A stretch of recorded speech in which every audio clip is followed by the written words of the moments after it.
How's it going, New World? Sethphir here, and today we are going to take a look at a Garden of Genesis guide. I know a lot of you have been asking for this, and things have gotten more difficult since the 1.1 patch Into the Void, so I am here to show you how to get into the dungeon, what to do to prepare for it, the type of party composition you will need to bring, as well as some quests to look out for, and then ultimately how to do each and every encounter within the Garden of Genesis dungeon so that you can have a smooth and easy run.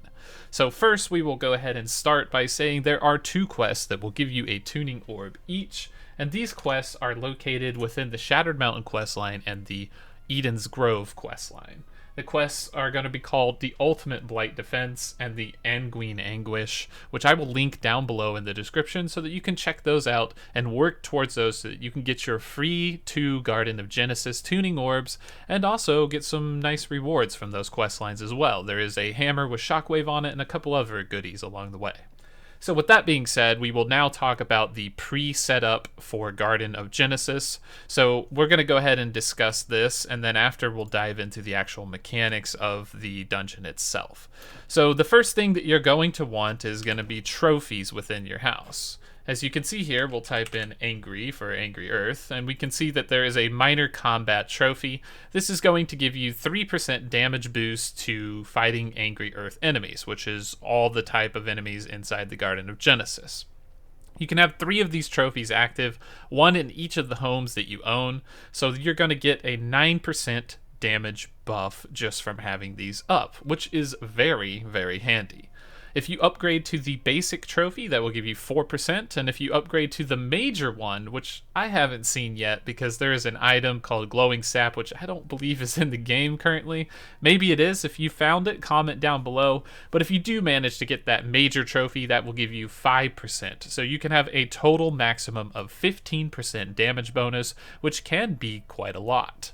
Now we can talk about some other things that you will need to bring. So let's head over to our Arcana station and we can take a look at weapon coatings. So a weapon coating will give you damage to a certain type of enemy. And in this instance, the Angry Earth weapon coating, this infused one, the maximum one, will give you 15% weapon damage to a Angry Earth monsters for 40 minutes, and it applies to the currently drawn weapon, so that means that you will have to pull out your weapon and apply that coating, and then switch your weapon, pull out your secondary weapon, and apply the coating to that weapon as well. So that will give you a 15% damage boost on each of your weapons, and only one can be active at a time, but this is a very valuable thing to have. So you need to make sure you have this. So as you can see so far, we have the trophies plus the coating, which gives us 30% damage boost maximum possible.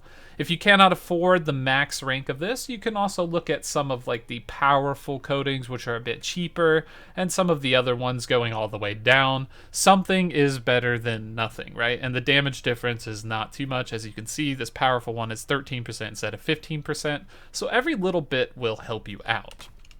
The next thing you're going to want to do is you're going to want to head over to your weaponsmith or the forge area. There is something that you can create called a honing stone. Honing stone will be applied to your character and not your weapon, and it will increase your damage overall. So this one is going to start off with 4% for the weak one. I believe it scales up to a 5, a 6, and then finally a 7 one for the powerful honing stone here, which also lasts 40 minutes. And the benefit of the higher ones is, of course, the increased damage percentage, but also the longer duration, as these small ones only last for 10 minutes and you have to keep reapplying them. It's so annoying, and I don't think anybody wants to go down that route.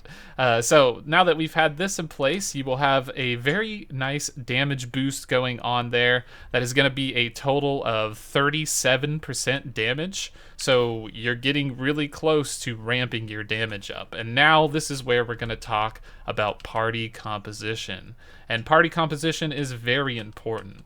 Let's go ahead and take a look at the weapons here, as I believe the best tank in the game currently is the sword and shield tank. A proper sword and shield tank will have Defiant Stance, as well as a few other nice bonuses, like the sword here talent called Leadership, which will increase the damage of everybody within the group by 10%, which is a phenomenal number to hit. The other benefits of this would be to have party members like DPS party members who can shred the armor of a target, and the Warhammer is going to be very important for that. Armor breaker ability, but mainly the lasting trauma perk from the tree will allow you to destroy 20% of the target's armor, so your team is going to be doing 20% more damage. There is also a perk on the shockwave ability from certain armor pieces and weapon pieces, which will give you a armor reduction on shockwave as well. So this one is 9.5 for a 600 gear score. So it's going to be about 30% reduction in the target's armor, which means everyone's going to be doing a lot more damage. This effect, the rend armor effect, can stack up to 50%, and you can also find it on other weapons. So the next thing you're going to want to have is probably some sort of a ranged character, so that way you can make use of the bow or the musket and the spear. The spear has a nice rend coming from perforate, which will give you 5% per stack on a 3-hit stack, which would be 15% total, but if the target is above 50% health, it increases to 10% per stack, which is 30%, which is more than enough to hit that 50% cap. There are several other ways to hit that cap, as Javelin, one of the Javelin perks has an armor rend of about 19%.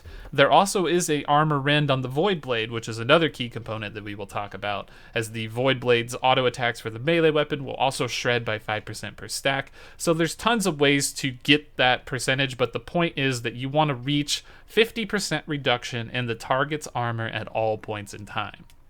So if we add up these totals and these bonuses so far, we will see that we are doing 50% more damage by lowering their defense, and we are also doing an additional 37% by just increasing our damage through trophies, through the weapon coatings, and through the honing stone. So as you can see, a prepared player will be doing a lot more damage. They will be doing roughly 87% more damage to every single monster within the instance if the party's composition is correct and the player has the correct consumables. And this is where it will be important, because as we go into the future, we already have data mine info about dungeon mutations and things about increased difficulty. And when these things come into play, you will really need these bonuses. Mark my words, you will need these bonuses. So starting now to get that group composition up and everybody working together as a team and coming prepared with consumables will really go a long way. Not to mention, Garden is in a decently hard state right now, and there can be a big difference between doing a 20-minute run and doing an hour-and-a-half run because your group is ill prepared. So make sure you are getting the things that you need to get done, putting the trophies in the house that you need, and coming prepared with the correct consumables and party makeup. The last part about the party composition that we will talk about is the support utility coming from the Void Gauntlet. In my opinion, this is one of the mandatory weapons to have within a dungeon at this point, because you will get access to this ability called Essence Rupture, which will be a debuff you're going to put on the target, and when someone hits that target, they will heal for 20% of the damage that they deal. This is a phenomenal weapon and just eases up healing all across the board as everybody is life leeching for 20%. There are also a bonus to damage buff coming from Oblivion, which will empower all allies within Oblivion by 20%, increasing their damage bonus. So that can be a significant boost as well. So if you apply that with the Sword Leadership perk, your party's doing 30% more damage on top of that. So you can get easily upwards to like 125 to 150% more damage if you know what you're doing in terms of stacking empowerment, stacking the Rend debuff to lower the armors, and coming with the correct consumables. The other bonus of this is that you will get access to things like Weaken with the tree here, as you can get this 5% stacking debuff, which will lower the amount of damage that the monster deals, so that will make it easier on your tank. And it may be a thing right now a little bit, but in the future, if you're getting some mutated dungeons up in the high levels, this will definitely come in handy, because we might see a point where we need to have a 50% weaken stack on the monster just to survive. And the other thing that has also applied here is also the Baleful Tether, which will apply weaken as well, up to a 20% stack, which is quite nice. So tons of utility coming out from this weapon. It is almost mandatory to have one Void Gauntlet user within the group at this point. So I think the ideal setup would be a tank with Sword Shield and and Warhammer. And then you would have a dexterity user with bow and spear. You would also have a mage with maybe like Fire Staff and Void Gauntlet because the damage ramp is coming really high from there. And then you could have a healer with maybe a Life Staff and an extra Void Gauntlet for more uptime on the Oblivion power buff. But you could also have different other weapons if you want to go that avenue. Tons of weapons do different things. I think there's tons of single target damage coming out from the Rapier, a lot of AoE damage coming out from the Great Axe, and it really just depends on the dungeon. And do always take into account which weapons are going to be dealing the most damage based on the type that the monster is weak to. The monsters within the Angry Earth category are weak to fire and slashing, so a fire mage, a great axe user, and a hatchet user and a sword shield user will go a long way, as they will be taking a lot more damage from all of these attacks. So with all of that being said, that is going to take care of the pre-dungeon setup. So now let's go ahead and dive into the dungeon itself and take a look at the mechanics and all of the secrets therein. Alright, and here we are in the Garden of Genesis. As you can see, when you walk in, you are greeted by a nasty looking hive here. The one thing to note on these is that they give you blight resistance ticks when you stand on top of them, and when they die, they also explode, which will give you blight resistant ticks as well. So just make sure not to stand on that explosion and not to take too much blight before your resistance recovers, because you will get blighted, and that is a nasty disease and affliction and really not fun to use. The first boss you'll be greeted by is this Forcos man. He is a archer and he does a good bit of damage, but he's a mini boss, so he doesn't particularly have a lot of health. You can easily just blast past him and everything will be a-okay. Hopefully you get some sweet drops along the way, as the named monsters do drop a few good things, but not always. But if you do get a drop from them, they will drop you a pile of goodies. So good luck on that. Hopefully you get some chunks of Adderstone and some awesome purples and legendaries. And we'll go ahead and move on forward to the next part, which is going to be a key element required to open the door.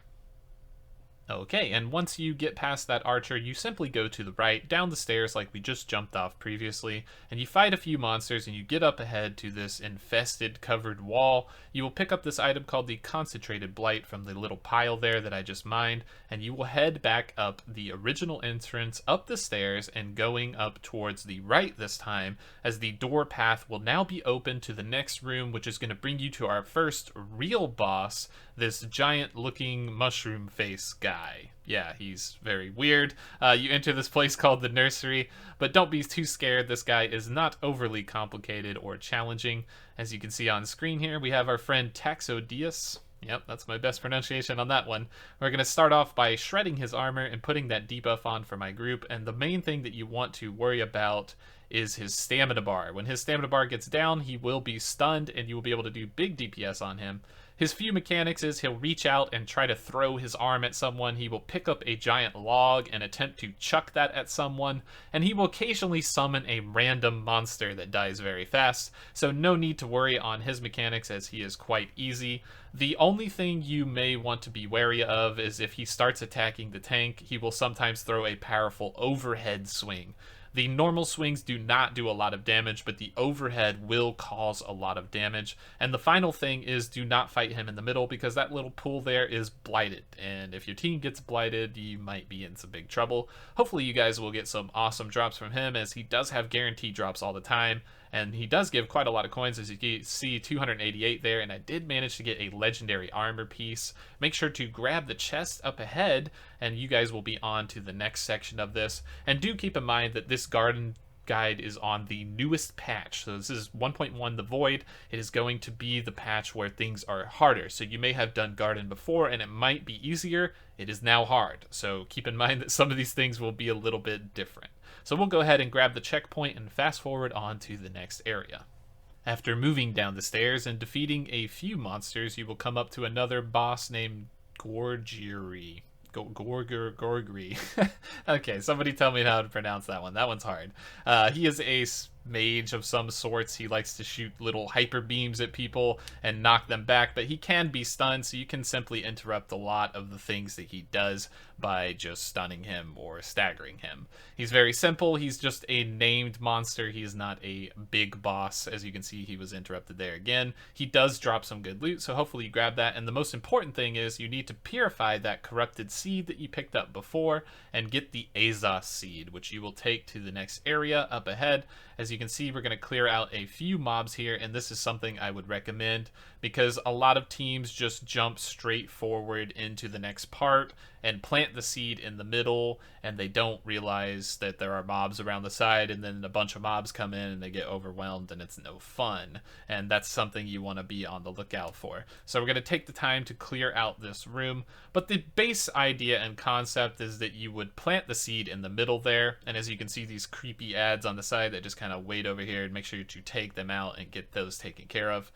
You would basically plant the seed and it starts a gauntlet. When the gauntlet is started, enemies will pour out in waves and they will rush towards the tree. If they reach the tree, then they will start hitting the tree, and the tree has a life bar. If the life bar expires, then you fail and you have to do it all over again, and you can't get on to the next part. There is also a chest to the left of this, so make sure not to miss that when you complete the event. And you will also need to pick up the sapling branch from the tree itself once you do finally complete that. So let's go ahead and fast forward to the encounter with the tree. As you can see, the mobs have started to spawn, the tree is active, and we are cleaning up the rest of the mobs in the area. There is a few waves out here. My recommendation would be to not tank them near the actual tree itself because they can hit it by accident or splash damage, and a few taunts will go a long way to pulling the mobs in front of the tree area and getting them away from the actual tree. It's not overly complicated or hard. Any decent group should be able to handle in this and manage, so don't worry. Just treat it with a little bit of respect and you will be 100% fine. The one thing that will kill people here is the heavy attacks from these Prowler and Soldier monsters, the ones with the big hammers. Especially will hit very hard and do a lot of beefy swings. As you can see, a lot of my life bar kind of disappeared when he slammed me there. The other one on the side will be the archers. Do kind of annoy your healers quite a bit, so make sure to get some aggro and take care of those before they become an overwhelming force that stops you from getting it.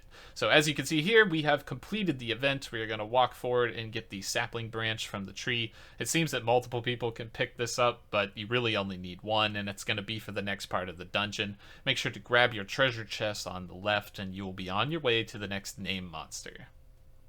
After killing a few monsters up the road, you will find the smaller brother of the previous boss, who looks pretty much exactly like him, just a little mini version. He has the exact same mechanics as the first big boss guy did. He is just a regular named mob, so as you can see, his health bar is not as much. We managed to obliterate him quite easily, but if you are struggling a bit, heavy attacks will go a long way to break down the stamina bar of this monster. He does drop a lot of good loot. I have personally received a 600 gear score hammer from him before that was legendary.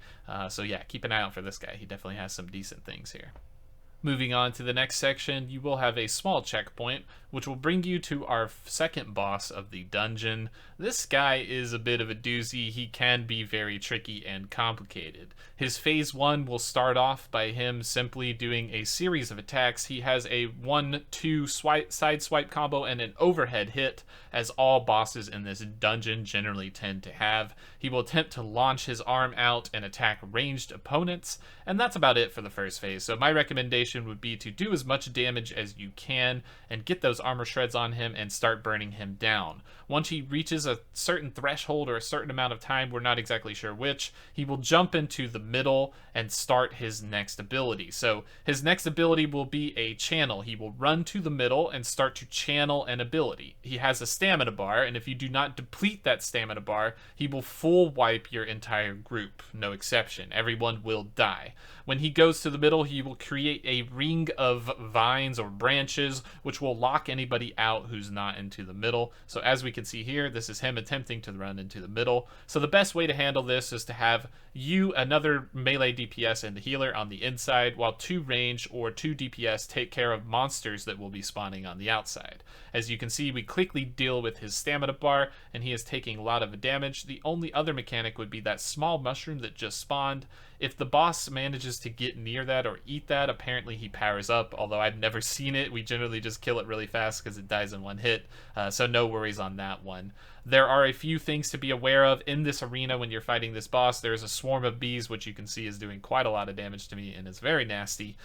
He will also occasionally uncover some mud and like throw a death skull of mud and death at someone. Just make sure you dodge out of that, because that can be something that will tend to kill healers. And his same combo of attacks will rinse and repeat until his health bar reaches low enough to where he'll jump into the middle again. And this time we opted to have a very weird strat where it was just me in the middle. So I'm going to go ahead and break his stamina bar by myself, and then everybody else is killing mobs on the outside. I would not recommend this for a less experienced group, as it will be something that could be quite hard to do if you don't have enough stamina damage and abilities with the hammer, and it could cause a full wipe, so maybe just having an extra people in there. But there will be significantly more mobs spawning on the outside. And there is also a bit of action going on the inside. As you can see, the boss has went underground. So his underground abilities, he just tends to lunge at people. You can block it, you can try to dodge it, but the more important thing is that he will leave a blight trail. You can see that glowing ooze all over that will give you blight resistance ticks. Do not get blighted. This is the worst thing you can do. You can bring some blight potions to remove it and help with that process, but generally, if you're paying attention, you should never get blighted in the first place, and it's probably good practice for the future instead of having to rely on blight potions. So once that is done, you will see that a lot of monsters are here, and now it is getting quite difficult for my team, as I will need to start kiting and dealing with some of these things. This is why we put a few people on the outside, because with the new changes, a lot of these monsters are hitting really hard, and it is quite complicated to deal with. So we wanted to get down as many of the outer ring monsters as we could, and that will definitely help to serve us in the last part of this encounter. Once you defeat all the monsters, you should be able to easily whittle down the remaining boss, as he has nothing else left, and he will continue a cycle of the base attacks in the beginning, as well as diving underground to do his little swampy blight trail thing where he pops up at people like he's some kind of shark or something. I don't know what he's doing, but hopefully you guys managed to deal with him and get quite a lot of sweet loot, as we were able to do so with a little bit of difficulty along the way, and that may happen as well. So just be aware that this is a boss that can give you some trouble, and in my opinion is probably the hardest boss in this instance. The last boss is decently difficult, but this guy definitely takes the cake, and I am very excited to see what he is capable of on higher mutation levels, especially on like a higher difficulty. That would be very, very interesting, because he has a lot of unique mechanics, and actually pretty much the best boss in the game in my opinion. But I did get a cool couple drops here, a couple purples, and the Empty Ancient Heart, which is the Void Gauntlet recipe item. So that is a lot of nice drops coming out of this dungeon. So hopefully you have the same luck. Let's go ahead and fast forward to the next part, and we'll take a look at that. After you kill the boss, and in the same room, there is an expedition chest on the right of the entrance to the area that you need to go next. You will enter the straight ahead room and plant the branch in this little purifying flame that you had previously from the Azoth Tree. You will then use it to get an Azoth Staff enchantment, which will allow you to have some sort of fiery torch to burn down these goopy walls that you saw before. The first wall will be straight ahead, and it will lead to a Genesis Hive, as well as a boss that kind of looks like the guys that spawned from the Genesis Hive. I think this one's name is Circes. So you can make sure to kill him. He will drop loot just like all the other named mobs as a chance. Remember that they are not guaranteed, because they are not a true boss. It's like a mini boss. So good luck, and hopefully you find some nice stuff. This guy is not particularly threatening. He does do a bit of berserker combo attacks and can do quite a bit of damage, and he generally tends to be slimy, which is annoying for melee. But other than that, you can just burn down the hive and then burn him, and then no problem. Then once you have done that, you will go back into the other room and you will see a new set of ads spawning, and this will lead us to a next named boss. This guy will be a roguelike boss, Kotemos. He will try to jump back and throw daggers and kind of do a dagger blitz type deal. But again, with all these little named bosses, they're kind of weak, and you can just shred them for the most part. They shouldn't give you any particular trouble, and as always, he will have a chance to drop some item drops, but not always guaranteed. I would recommend clearing out the rest of this room here, as you will have a chance to get named unique drops that could be up to 600 gear score from any monster in the dungeon. So make sure to clear out all these 65s, even if it seems like you can skip past them. It's definitely recommended. I have found many of the Firevine staffs and a lot of the other good items, even at 590, 595 gear score coming out of here. And these are items you're going to want. It comes with like crit hit, crit damage, crit chance, all this good stuff, and it's definitely going to be ideal for you. So once you have done that, we will skip ahead to the next part where you will need to carry the torch to another section for a secret boss this time. As you can see here, my team has grabbed the torch and we are headed back towards the checkpoint before we fought the slime boss that dove under the ground and jumped at us, right? Before we fought that guy. So it's directly behind that. There is a small door to the left, if you noticed, right at that checkpoint, the little stone, that will have a secret boss called Morphian. This guy drops amulets and a bunch of other great things. He has the same drop table as the rest of the little named monsters within the dungeon. But of course, as always, he will not always have a chance to do this. Make sure you clean him up and get your extra chance at loot. Once you have cleaned up that named secret boss, you will come to the next room on the right, which will allow you to get into the sort of main hallway once again. It's just a giant loop. You will kill a series of mobs, and I recommend clearing them all out because they all have good chances on a lot of drops, and you will be met with one final other mushroom head boss, sort of the same guy, the brother of the other ones, that will be up ahead, so we'll go ahead and skip forward to him. Alright, and here we are on the next boss, Otis. He is the same as his brothers before. There's that nasty overhead slam I was telling you about, so make sure you don't get hit by that one. I got a bit greedy for damage there, and it definitely hurt. So make sure to watch out for this, but as always, he has the stamina bar, and you can block his overhead slam like I did on the second time there. This guy tends to be a bit more aggressive with his melee attacks, so keep an eye out for that.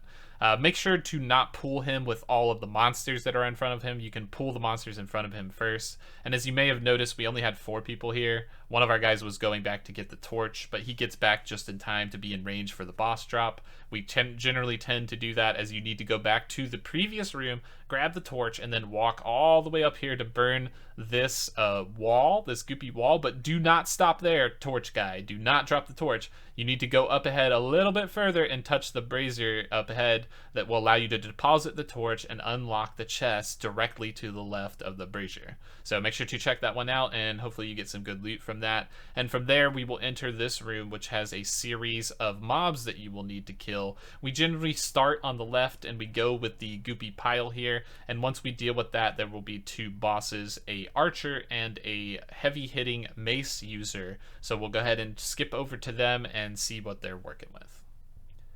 Within the same room is Fulg'Da, which is a archer boss. He does hit very hard. Watch out for Rain of Arrows. He is very nasty. And the hard part about him is that he kind of just jumps into Blight a lot. It can be very annoying, so make sure to watch your Blight resistance.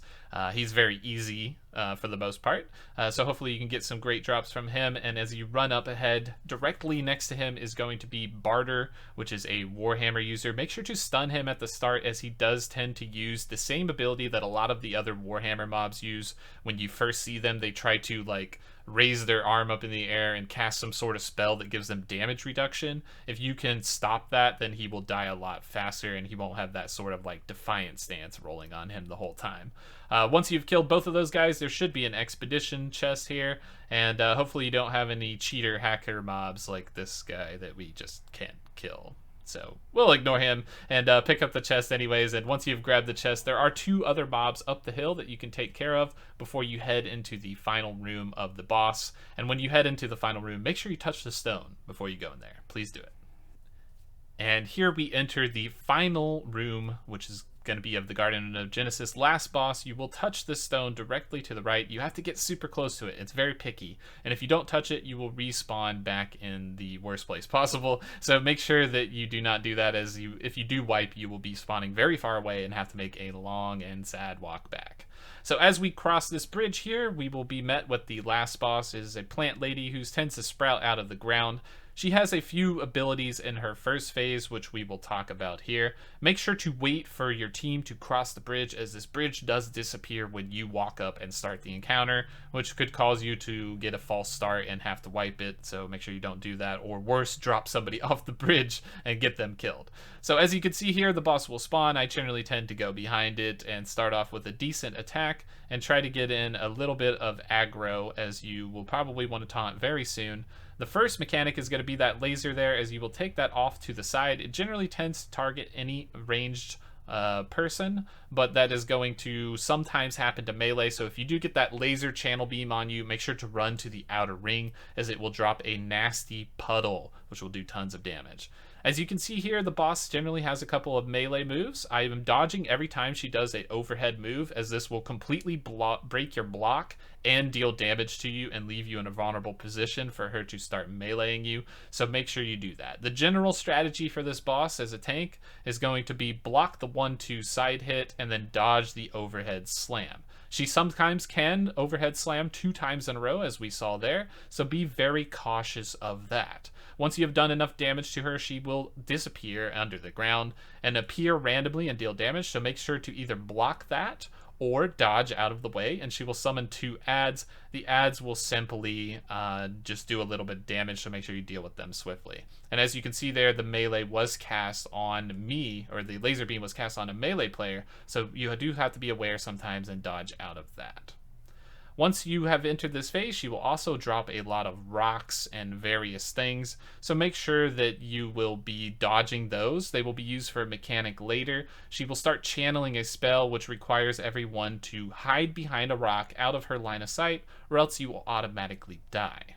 Another thing to note is the little slime balls running around in this encounter will generally generate small pools of slime which deal quite a lot of damage. As you can see, I walk in there and I take almost all of my life, forcing me to chug a potion, so make sure to watch out for them, as they can be very hard to see a lot of times. Once you get there a little bit low, there you can see the mechanic is starting. She's channeling, and you see everything in the environment going up in flames, and you need to hide behind a rock. If you do that, all the rocks will break and you will survive the encounter.